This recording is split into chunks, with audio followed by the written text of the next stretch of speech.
Bhagavate Vasudevaya. Om Namo Bhagavate Vasudevaya.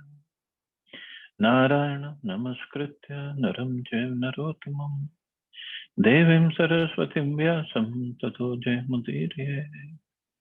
Nashtaprayeshu Abhadreshu Nityam Bhagavata Sevaya. Bhagavati Uttam Shloke Bhaktir Bhavati Nashtaki. Continuing with the discussion on Srimad Bhagavatam, Canto 4, Chapter 25, the descriptions of the characteristics of King Puranjana. Text number 43 onwards. Naraduvacha iti to dampati tatra samudya samayam mitha tam pravishya purim rajan mumudate shatam samaha. The great sage Narad continued, My dear king, those two, the man and the woman, supporting one another through mutual understanding, entered that city and enjoyed life for 100 years. 100 years is significant in this connection because every human being is given the concession to live up to 100 years. The span of life is different on different planets according to the planet's distance from the sun. In other words, the 100 years on this planet is different from 100 years on another planet. Lord Brahma lives for 100 years according to time on Brahmaloka planet, but one day of Brahma is equal to millions of years on this planet. Similarly, the days on the heavenly planets are equal to 6 months on this planet. On every planet, however, the span of life for a human being is roughly 100 years.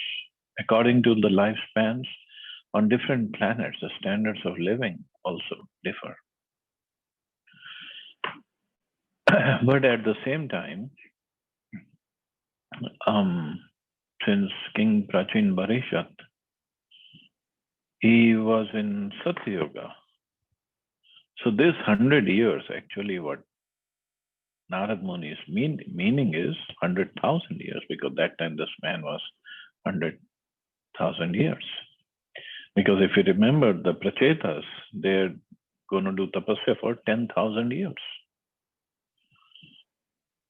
So 100 is a number, but when it comes to that particular yuga, so we have to see accordingly. Upagiye mano lalitam tatra tatra cha gayakah kridan parivritah stribhir radinim avishat chucho.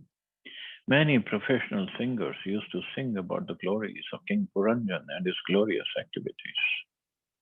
When it was too hot in the summer, he used to enter a reservoir of water. He would surround himself with many women and enjoy their company. A living entity has different activities in different stages of life. One stage is called Jagrit, or the life of awakening, and another is called Swapna, or the life of a dream.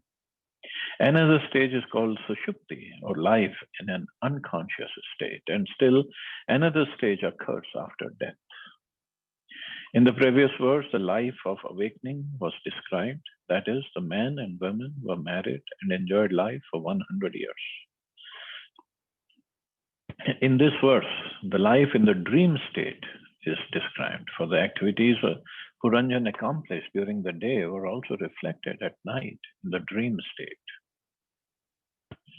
Puranjan used to live with his wife for sense enjoyment, and at night this very sense enjoyment was appreciated in different ways. A man sleeps very soundly when he is greatly fatigued, and when a rich man is greatly fatigued, he goes to his garden house with many female friends, and there enters the water and enjoys their company.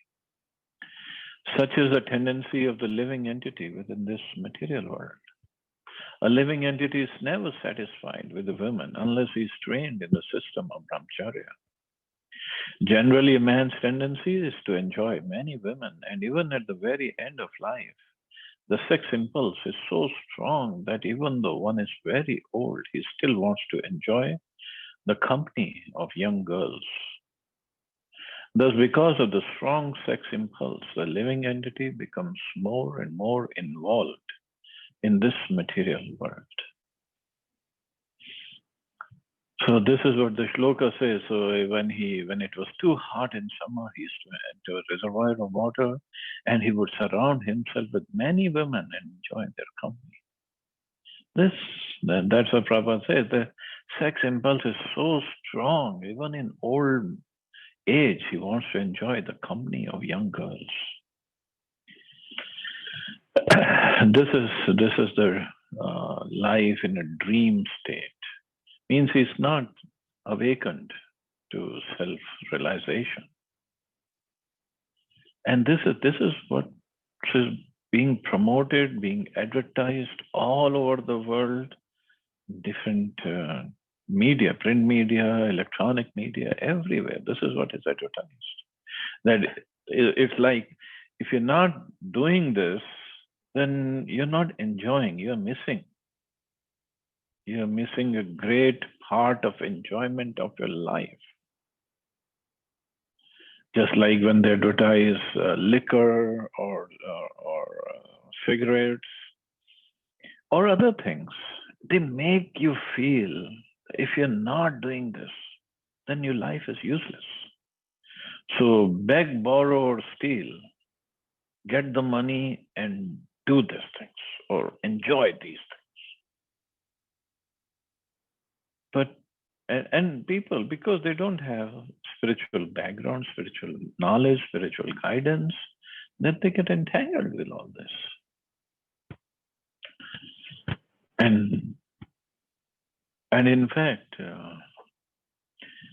I think it was one of the interviews of Bal Thackeray, I saw it, just part of that interview, where he was saying that if you're not smoking, if you're not drinking, if you're not eating meat, then you're not even living. What's the point in life? This is what he said in the interview. Of course, that's his viewpoint, so that's up to him. But this is what the thought process of general public is. Normally, people think this way. And they can't understand when we get up early in the morning and want to chant Hare Krishna Mahamantra. They can't understand. They can't understand why we want to cook food without onion and garlic, why we want to make an offering to Krishna every day.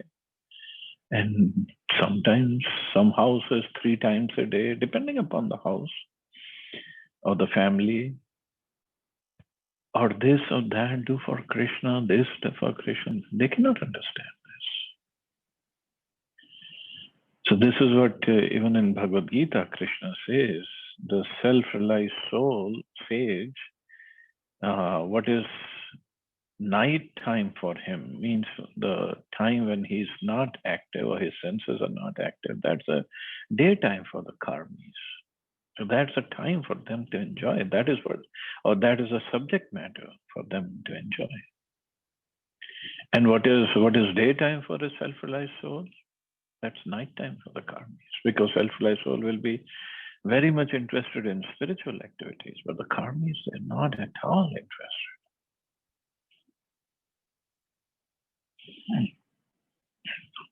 But we know which is better. We know which gives the best results. Sapto parikrita dvara purastasyastu dve adha prithak vishaya gatyartham tasyam yah kaschaneshvaraha. Of the 9 gates in that city, 7 were on the surface and 2 were subterranean. A total of 9 doors were constructed, and these led to different places. All the gates were used by the city's governor. The 7 gates of the body that is situated upward are the 2 eyes, 2 nostrils, 2 ears, and 1 mouth. The 2 subterranean gates are the rectum and the genitals. The king or the ruler of the body, who is a living entity, uses all these doors to enjoy different types of material pleasures. The system of opening different gates to different places is still evident in old Indian cities. Formerly, a capital was surrounded by walls, and one passed through various gates to go to various cities or towards specific directions. In Old Delhi, there are still remnants of surrounding walls and various gates known as Kashmiri Gate, Lahori Gate, etc. Similarly, in Ahmedabad, there is a Delhi Gate.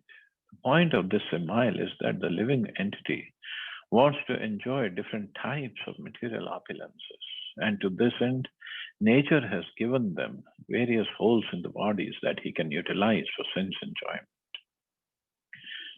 Prabhupada gives nice example of Kashmiri Gate and Lahori Gate in Old Delhi. Means Kashmiri Gate means the road coming from Kashmir. The people from that area, when they follow that road, they would enter Delhi through Kashmiri Gate. And similarly, people coming from Lahore, they would enter through Lahori Gate. So the 9 gates that we have in our body, so they're meant for different pleasures. So eyes for different and ears for different. So different sense objects are enjoyed through different gates.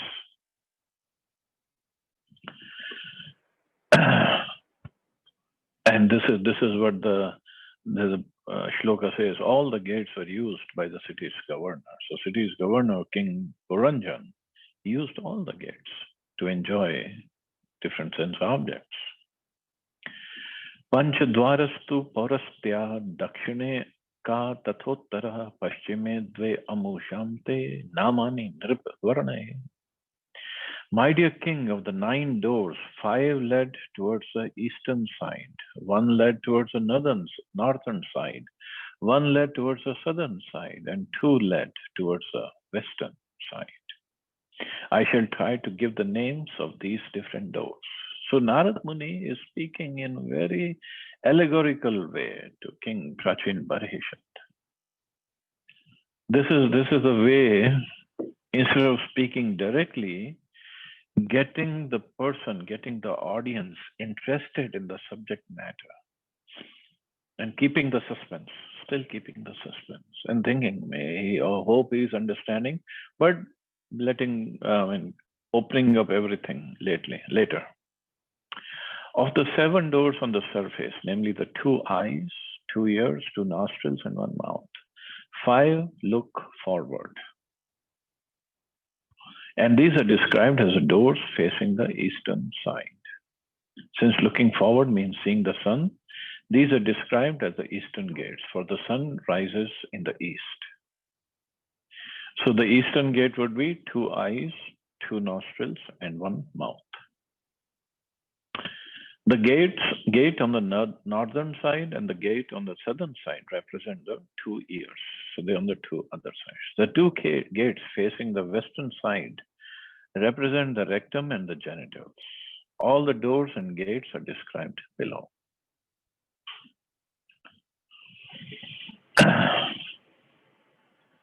Khadyota virmukhi cha pragdvara vekatra nirmite vibrajitam janpadam yati tabhyam dumyat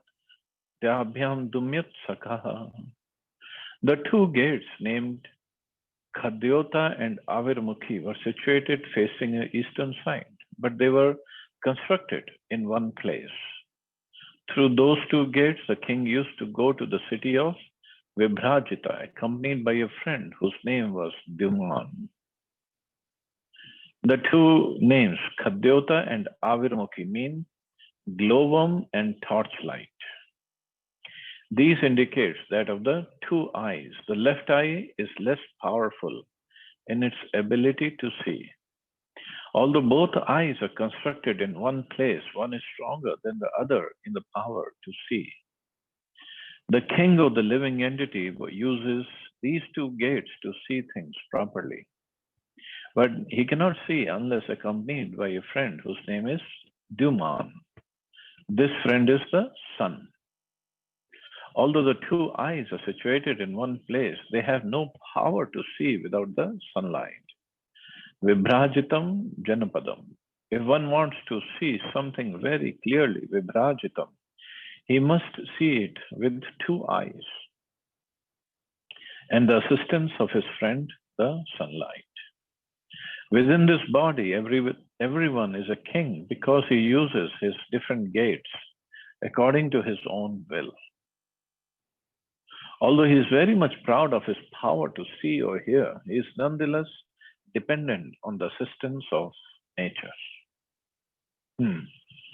See, again, very intelligently Narad Muni is speaking. So two gates named Khadyota and Avirmukhi. Now, I don't know which one is Khadyota and which one is Avirmukhi. The left eye is Khadyota or right, I don't know. What does it mean?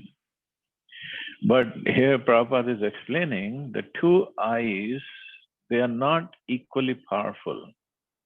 So left eye is less powerful than the other.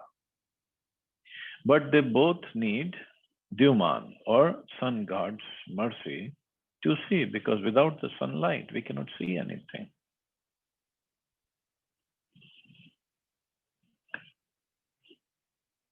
Nalini Nalini cha pragdvara vekatra nirmite avadhut sakhastabhyam veshayam yati saurabham. Similarly, in the east, there were two sets of gates named Nalini and Nalini. And these were also constructed in one place. Through these gates, a king, accompanied by a friend named Avadhuta, used to go to the city of Saurabh. The two gates named Nalini and Nalini are the two nostrils. The living entity enjoys these two gates with the help of different Avadhutas or airs, which constitute the breathing process. Through these two gates, the living entity goes to the town of Saurabh or aroma. In other words, the nostrils, with the help of their friend, the air, enjoy various aromas in the material world. Nalini and Nalini are the pipes of the nostrils through which one inhales and exhales, enjoying the aroma of sense pleasure. So two nostrils, Nalini and Nalini. Mukhyanam purastad dvastayapan bahudano veshyo yati puraradra sagya vipanan vitaha. The fifth gate, situated on the eastern side, was named Mukhya, or the chief.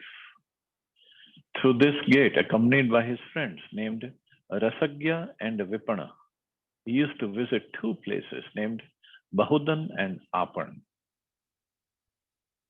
The mouth is here described as a chief or the most important gate, Mukhya. The mouth is a very important entrance because one has two functions to conduct with the mouth. One function is eating and the other is speaking. Our eating is done with the friend Rasagya, or the tongue, which can taste so many different types of foods. The tongue is also used for speaking, and it can speak of either material sense enjoyment or Vedic knowledge. Of course, here material sense enjoyment is stressed. Therefore, the word Rasagya is used. So Rasagya and Vipana. Rasagya is for tasting and Vipana is for speaking. Pitri hur niripapurya dwara dakshinaina puranjanaha rashtam dakshina panchalam yati shrutta dharanvitaha.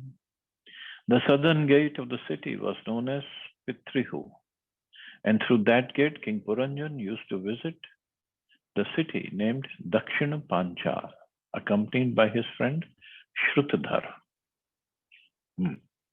The right ear is used for karma khandya of fruitive activities.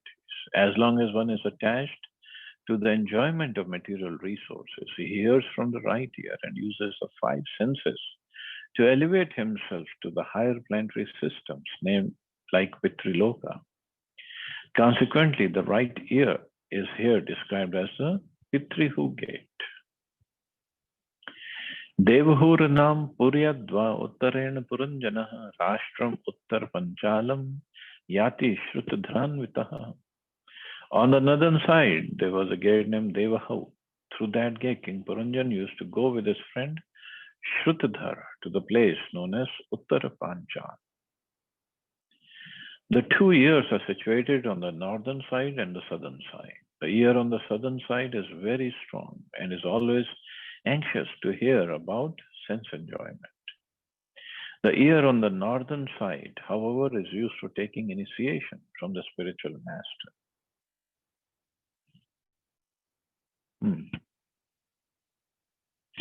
And for gaining promotion to the spiritual sky. The right ear, or the ear on the southern side, is called Pitrihu, which indicates that it is used for attaining the higher planetary systems known as Pitriloka. But the left ear, which is known as Devahu, is utilized for hearing about even higher planetary systems, such as Maharloka, Tapoloka, and Brahmaloka, or yet even higher planets situated in the spiritual universe, where one becomes more inclined to be permanently situated.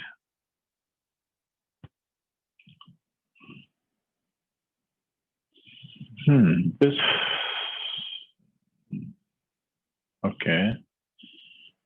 I have to do more research on this, because what I had understood, the right ear is where we hear the Gayatri mantra from Guru when we get the Brahman Diksha.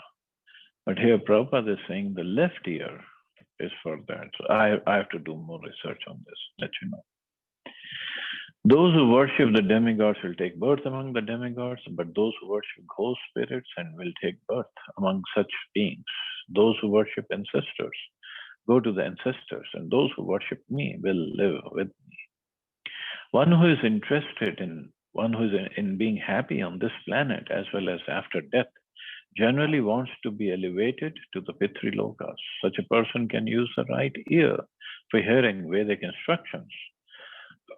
However, one who is interested in going to Tapoloka, Brahmaloka, the Vaikuntha planets, or Krishna Loka may take initiation from the spiritual master in order to be elevated to such lokas.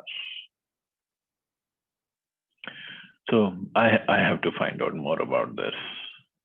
I'm confused here. I'll let you know.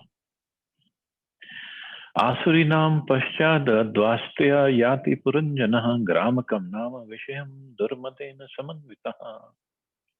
On the western side was a gate named Asuri. Through that gate, King Puranjan used to go to the city of Gramak, accompanied by his friend Durmad. The gate on the western side of the city was known as Asuri because it was especially meant for the Asuras. The word Asura refers to those who are interested in sense gratification, specifically in sex life, to which they are overly attracted.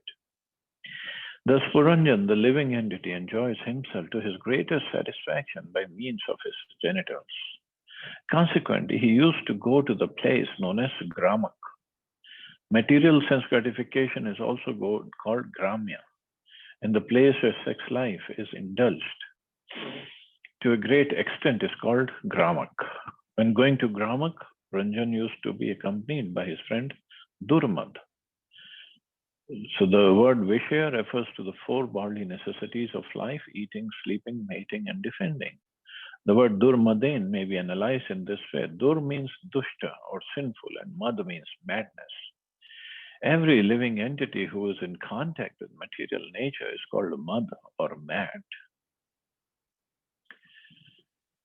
So here for Gramya, material sense gratification is also called Gramya. Gramya also means just a base talks, and that's why Mahaprabhu, he told Raghunath Das Goswami, Grame kathana shunibe, grame vartana kahibe.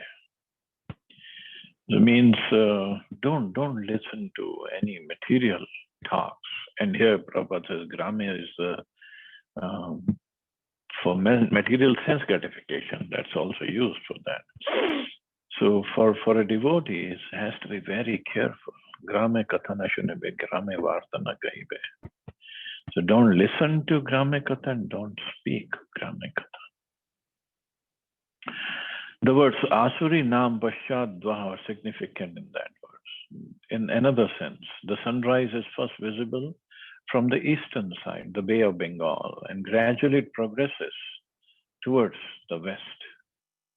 It is practically experienced that people in the West are more addicted to sense gratification. Sri Chaitanya Mahaprabhu himself has certified, Paschimera Loka Sava Mooda Anachar.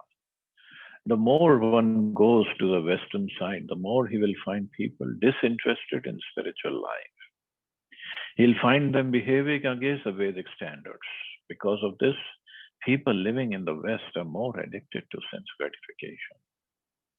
In this Bhagavatam, it is confirmed, Asuri Nam Paschadva. In other words, the population on the western side is interested in an Asuric civilization. That is a materialistic way of life.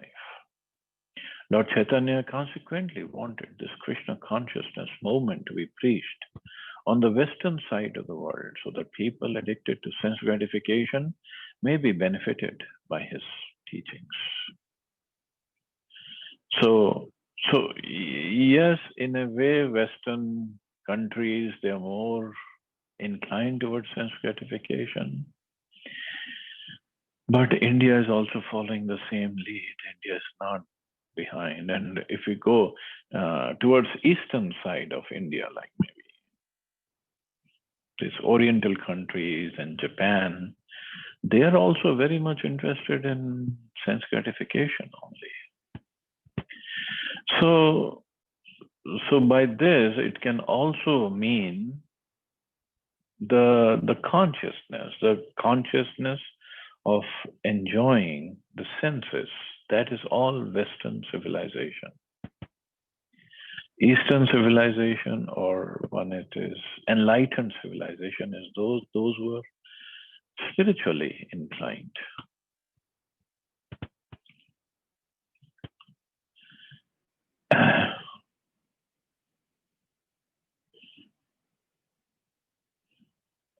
Okay, I'll just cover the last gate. Nirritir nam paschadadvastya yati puranjana vaishasam nama vishayam lubdhaken samanvitaha. Another gate on the western side was known as Nirriti. Puranjan used to go through this gate to the place known as Vaishas, accompanied by his friend Lubdhak. There is a reference to the rectum. This is a reference to the rectum. The rectum is supposed to be situated on the western side of the eyes, nose, and ears. This gate is especially meant for death. When an ordinary living entity abandons his present body, he passes through the rectum. It is therefore very painful. When one is called by nature to evacuate, one also experiences pain. The friend of the living entity who accompanies him through this gate is named Lubdak, which means greed. Due to our greed, we eat unnecessarily, and such gluttony causes pain at the time of evacuation. Conclusion is that the living entity feels well if he evacuates properly. This gate is known as Nirriti, or the painful gate. So this evacuation also means giving up.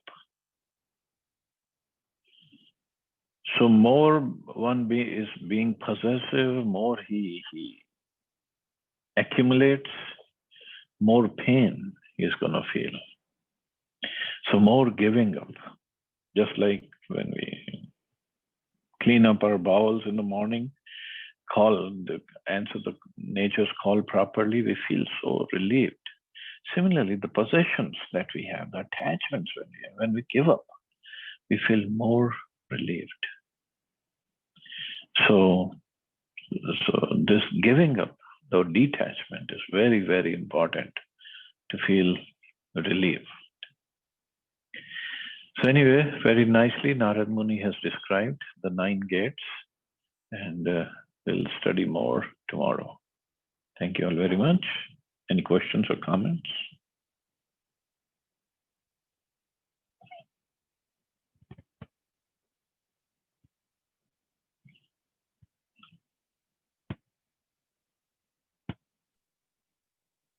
Prabhuji, wish you a very happy Dhanteras. Oh, thank you. Wish you all a very happy Dhanteras. Yeah. May the real dhan of devotional service we all get. Absolutely. Yes, Prabhuji. Actually, we are getting daily from you. He is watching behind me. Who's doing what? Yeah, I was just looking at this background picture, Prabhuji. It's so adorable. I mean, just I'll we can't. post it on the group. I'll post it. Yeah, thank you so much, Prabhuji. Please do. Okay, so you all have a wonderful and safe Dhanteras. Enjoy your day. Hare Krishna. Jai Shri Prabhupada. Thank you.